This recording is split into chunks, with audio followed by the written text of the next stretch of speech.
या बाबतीमध्ये राज्याचे मुख्यमंत्री देवेंद्रजींनी 2 दिवसापूर्वीच सांगितलेलं आहे की 2-3 दिवसामध्ये खाते वाटपाचा हा विषय संपेल।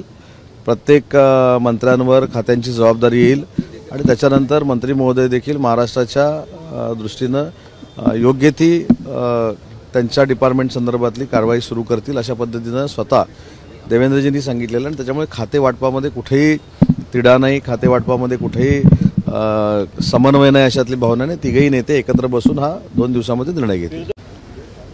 एकतर या अधिवेशनामध्ये प्रश्नोत्तराचा तास देखील नाही आहे, लक्षवेधी देखील नाही आहे, परंतु महाराष्ट्राच्या जनतेला अभिप्रेत असलेले विकासात्मक प्रश्न जर विरोधकांनी विचारले, विरोधी पक्षातल्या लोकांनी विचारले तर सरकार त्यांना उत्तर द्यायला देखील सक्षम आहे।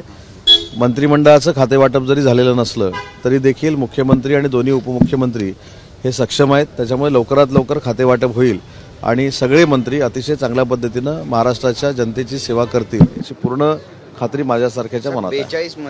छगन भुजबळ साहेब हे राष्ट्रवादी काँग्रेस पार्टीचे नेते आहेत, त्यांचा हा पक्षांतर्गत सगळा विषय आहे आणि छगन भुजबळ साहेबांच्या बाबतीमध्ये मी काही वक्तव्य करणं शिवसेनेचा एक कार्यकर्ता म्हणून ते योग्य नाही। त्यांच्या बाबतीतला योग्य तो निर्णय माननीय अजितदादा आणि त्यांचे सर्व राष्ट्रवादी काँग्रेस पक्षाचे नेते घेतील। त्यांच्यावर मी बोलून अजून काही त्या राष्ट्रवादी काँग्रेस पक्षाबद्दल बोलावं असं नाही, कारण मी शिवसेनेचा कार्यकर्ता आहे, आमची महायुती आहे आणि एखाद्या पक्षामध्ये जर कोणाला मंत्रिपद मिळालेलं नसेल तर त्याच्यावर बोलण्याचा अधिकार मला नाही।